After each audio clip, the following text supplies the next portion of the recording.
Hello, this is Idodmg and welcome back to the channel. In this Torchlight 3 video, we've finally got some news in the developer update, kind of talking a little bit about the launch, the Halloween update that we got, and going forward into the winter update. It's slotted for mid-December. It's going to be on PTR for Steam only, hopefully starting on December 1st, but that can be delayed.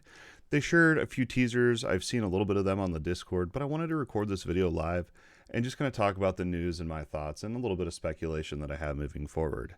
So I read about the first little bit of this here. They just kind of reflected on the launch and some of the issues that they had with some of the gear that was lost from bags, but then they reimbursed people basically by sending out 5 legendary bags that you could get. Hopefully you didn't get all Sneckos, good luck. And they also sent out one of the pets that you could get from the Halloween update, this Idodmg here. Make sure you do get into the game and claim that before the end of the year. That will be expiring at the end of 2020. So go ahead and claim that if you haven't yet. And that was just to kind of compensate because the pets were not dropping initially, which, you know, it is what it is, man. I'm not too upset about it. And what else was there? They pretty much just go on talking about that. And they don't plan to have any other hotfixes or updates until this new Snow and Steam update is what they're calling it. This is, like I said, slotted for early to mid-December, but can change. Remember, all of this is very, very early, and we really don't have a lot of information to really go on. So if you're on the Torchlight 3 Discord, you've probably seen these images. If not, you should definitely join. It's a great resource for everything Torchlight 3. We also have the DMGCREW Discord as well, where we post all these updates and share everything as well. So the very first teaser we get here is Bean, the community manager, saying that her pets just couldn't resist taking a sneak peek at some of the features that are coming to Torchlight 3 in the next update. Here's what they were able to smuggle out and reveal. And you have this alpaca kind of blocking this, what looks like a fort prop of sorts. And then you have this down here saying that there's a new function, fort decoration, that is something that you have been dying to have. I'm assuming armor dyeing and some sort of transmog system will be in the update, which I think is awesome. That'll be nice to really kind of customize how our heroes look and all of that. This next one, I haven't read any of this. This is all new now for me going on, but this has been something our players have been asking about for a long time. Happy to reveal it and see how players utilize this flashy new feature. That was for the one up above. Now there's a new weapon. I know they're adding the new 4 update. So the 3 things I know for sure they're adding, and they said this on the Torchlight 3 Discord publicly, is the fort update, new features, and new legendaries. So it's no surprise that there's a new legendary weapon here from the Lightning Baller and the Legion. Hopefully this one's a little bit better and more fun. It says it is Pretty Chill Edition. So it probably has some sort of freeze or something that go along with Cold Heart or something a little bit more CC, I'm assuming. It appears to be a one-handed weapon from what we can tell from the image here. What else is there? So this next one, this new weapon is cool as ice. You'll be able to find the whole new collection when the Snow and Steam update arrives.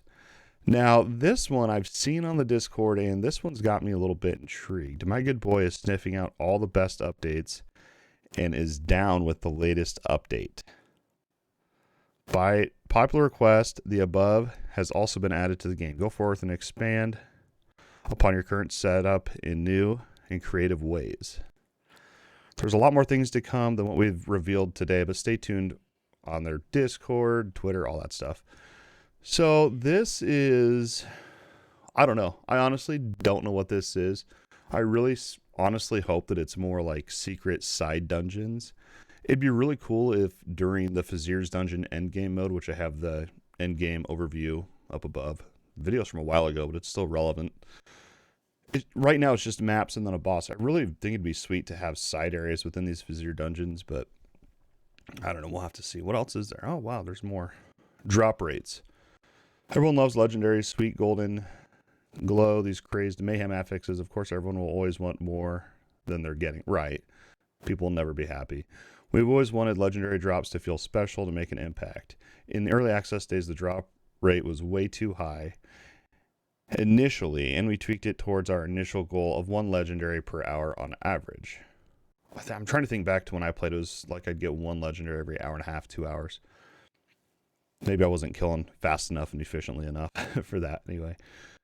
As we neared launch, it was clear the legendary drop rates were way too low across the board. We increased the rate and tweaked the sources so that you more often get legendaries from champions and bosses, putting yourself in actual risk rather than farming low-level gauntlet, infamous Fazeers dungeon levels, and plowing through contract awards. I'll have a card up top for this. This one has been fixed, but yeah, this was an issue that it got changed. But as far as like getting the legendary rewards from contracts, you know, I don't think it's a bad thing, but they really got to find that sweet spot of enough legendaries, because we're at the mercy of RNG. And if you're really only getting a legendary very rarely, it's going to be hard to find those really well-rolled legendaries. But then again, that's part of the fun of the genre, right? Is looking for those best in slot items, the god rolls. We just need more content to really continue playing while we're farming for these rolls. Anyway, at the same time, we also created distinct legendary drop rate tuning values per difficulty. So the higher difficulty you play, the more magic luck you have, or magic find. So that to discourage players from playing on lower difficulties to farm for land. That makes sense. So from launch, we built a gradual tapering off into the high end of our legendary drop rate curves. The intention for this was to offset the increased rate at which players in the end game were able to kill monsters. Okay. Between launch and the Halloween update is what I've been calling it. The Gear and Goblins, I guess, is the official name of the patch that we have currently. We realized that this reduction at high levels was too aggressive, so we reduced that decline and additionally slightly increased the drop rate overall. I still think it's a bit low, but in making our greater gear bundle contract rewards less potent for launch, we may have made them not that great. We heard you when you say that those bags just aren't rewarding enough. In the winter update, though, the legendary drop rate from these has been increased. Not astronomically, it's not guaranteed, but the chance will be higher now than it ever was before that. So what they're talking about is the contract rewards. The blue bags and green bags have a chance to have blue or legendary gear in them. And it's very, very, very rare. So it's nice that they're going to be increasing that, because that's another avenue, is the contracts. And then another way to really get some legendaries. So I think that's a good change. The legendary drop rate is currently a bit higher than our goal, around 3 an hour. Wow. Okay. Well, I have not been getting that lucky. Then I haven't played for a little bit either. So in the longer term, we may tweak it back down, but only after players are happier with the actual items they are getting. You know, you're always going to have players that are, you know, upset that they're not getting the exact legendary they want. That's always going to be an issue, but, you know, it's definitely glad that they're listening. Ooh, itemization. Dude, there's more here than I thought. I thought literally we were just going to have the 3 little screenshots and that this video is going to be super short and sweet, so my apologies. I will try to have the timestamps down below as well. After Gear and Goblins, we have heard more clearly that it may not be that you're getting enough legendaries. Toss another Snecko stick in the pile. That's a good one. Hey, they're feeding into the memes. I love it. It's that you're not getting enough variety of legendaries. Yeah, that's true. In the winter update, we have 2 solutions. Previously, we were skewing all weapon drops towards class-specific weapons to help you more often get your class's unique weapon type. Okay, the result of that was that you were much less likely to get legendaries that have class-specific affixes, but are not the specific weapons. Okay. So in the winter update, we are no longer skew by type, just toward legendary items with this class-specific affixes. Okay. Rather than the more general legendaries that can drop for any. Interesting. Okay. Additionally, we realized that our armor item data was set up to provide thematically appropriate armor for each of our acts, while in those specific areas and while they were valid to appear at higher levels. Some other logic was preventing them from dropping in Mapworks in the endgame. So this is referring to the resistances. You have your fire, which is Act 1, poison is Act 2, and the lightning is Act 3 resistances. So if you did a Mapworks that's in the fire frontier, or Act 1 frontier, you probably wouldn't find poison defense items, stuff like that. So that'll be changed. That'll be a nice thing to have. And then that'll also open up more avenues to get more gear, and I like that. I think it's a good change. We've also heard that when you get legendaries, aside from the legendary affix, often the stats are not an improvement from a rare. That's very true, especially because rares can be lifebound and legendaries can't. The logic we used to assign affixes to items was built a bit differently for legendaries to try to fit more rigid sets of affixes onto legendaries than the looser rules that we use for lower quality gear. So in the new Snow and Steam update, the winter update coming next month, the logic is now the same. So you'll more often get affixes on legendaries that are the affixes you might have had on a rare. Okay. Just because an item is legendary does not mean that the affix rules are always better. We believe that the power and utility of the legendary affix and affix ranges on the legendary should be the same as rare. So basically what they're saying is because the legendary powers can bring a lot more to the table, and they don't want to also have the affixes be as strong too. So that's why the blues are still going to be viable with the enchanting and life binding. But I mean, I get what they're saying here, but something needs to change. I don't know. For me, a lot of the legendary affixes kind of outweigh the rares, but there are like weapons, for example. I always have a rare weapon on just because of the affixes and stats can roll higher. But one more great enchantment to endgame gear in the Snow and Steam update is that the affix ranges on gear dropped at the level cap creep up higher the further that you progress into the Fazeers dungeon. You wanted a reason to get gear from deeper in the dungeon, now you've got it. There you go. That's all we've wanted, was stronger gear for actually getting higher in the end game. Wow, dude. I didn't know if we'd ever see that, man. That's awesome though. So the ranges, I wish that they would reveal the ranges. You know, like on Diablo 3, you can hold down the button and see like, oh, you can roll 100 to 250 intellect or whatever it is. I wish they would show that in this game too. That's awesome, man. I would like to see a whole nother item tier though from Fazeers, but that's a whole different thing. Anyway, this is probably my number one thing I'm excited for here. That gives me an incentive to actually go into the end game. We'll see how that feels though, because there's certain builds, you know, I don't want it to end up like Wolcen, where like some of the builds that can't push as high as like Bleeding Edge or some of the more OP builds. You feel like you're like missing out on the better gear just because that build's holding you back. So I guess with that in mind, hopefully they get around to balancing some of the weaker builds. Anyway, performance issues and long loading. Some infinite loading screen issues fixed. Fazeers quest mob issues. After several bug fix attempts, we've decided to temporarily remove Gun Daddy. Yeah, that's the boss in the lightning map that never spawns. Good. Just take him out. Honestly, if you can't fix it, get rid of it. I agree with that. Additionally, the upcoming update, we have completely revamped the way quest completion drops work for the game. You should no longer have issues finding enough quest items in the game to complete quests. This is the most common complaint and bug that we have. We hope that this will finally resolve the issue that's been lingering for too long. Yeah, I'm glad they're fixing that.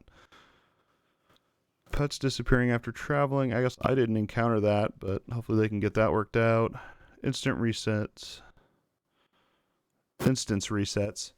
We recently instituted a timeout feature that logs you out if it detects you inactive for 10 minutes. We are adding more feedback to better communicate to players which type of disconnection they have sustained. So it's obvious that they have been disconnected for being inactive. We're also reviewing to see if we need to increase the amount of time before the game disconnects you. Yeah, I think 10 minutes is a little bit unforgiving. There's times I gotta go grab my kid's food or something, you know, and I'm gone for longer than 10 minutes, and think, man, because that's going to reset all your dungeons and whatnot. For instance resets, we're currently reviewing the current time that is set, but would like to be able to implement an option to actually reset the instance. That would be a super awesome. I've been asking for that feature since Frontiers, like over a year and a half ago, man. Glad they're finally considering it. It's not something we were able to squeeze in for this update. We hope we can make this an opt-in feature in the future so it's less jarring. That'll be awesome. I'm glad they're considering that finally. Movement skill controls, some complaints. Okay, anything to make it more smooth. That's great. And then they go on to their extra life event that they did. They reached their goal. Congratulations to Actor Games for meeting that milestone. We have this link here. I'll have these down in the description as well. Fox is one of the streamers, I think, that stepped in and helped out. What they did was a 24-hour stream, and so they had to have some help from the community. And also Wokey TV. Haven't checked him out, but maybe I should. I think that he always streams when I'm sleeping. I think we're in different time zones or something. And then I think Struck was the one that was up at like way early in the morning. So shout out to all three of these streamers here. Thanks for stepping in and helping them complete that 24-hour stream. It's quite a milestone to see for the community. They also did a thing where if you donated so much money, you could get rewards. That's still being ironed out. It looks like here in about 10 days, the time of recording, November 30th, they hope to have the pets out. These were the 2 you could get. I think this, if you donated 10, you could get this medic one. And I think if you donated 5, you'd get this one with the halo. That's the one from last year's Extra Life charity stream. But yeah, that's going to wrap it up for this week's game developer update, dev blog, whatever you want to call it. I hope that you guys enjoyed this video format. I know the video was a little bit longer here. I honestly thought like the video would be like maybe 5 minutes because I thought it was just the 3 little teaser screenshots. But the more I started to read, I was like, I kind of want to capture this and just for myself to really just go back and watch my impressions. Super pumped for that Fazeers, being able to get stronger items in there. I hope there's more stuff tied to it, but this is the information we have now. Let me know down in the comments, are you guys still playing Torchlight 3? Are you waiting for an update like me to come back to the game? What's going on? Are you planning to check out the PTR? Let's have a conversation. Please feel free to check out the social media links down below. We have Twitter, Discord, and I do stream over on Twitch every Wednesday, Friday, and most of the day on Saturday. To stay up to date on all of the stream schedules and all of that, make sure you're on the Discord or Twitter. I can't thank you guys enough for your support. I'm happy to be back talking about Torchlight 3. This is the game that I am really excited for to see where it goes in the future. If you enjoy this video and all the content on the channel, don't forget to like, subscribe, or ring that bell to get notified when I post new weekly videos. As always, thanks for watching, and we'll see you next time.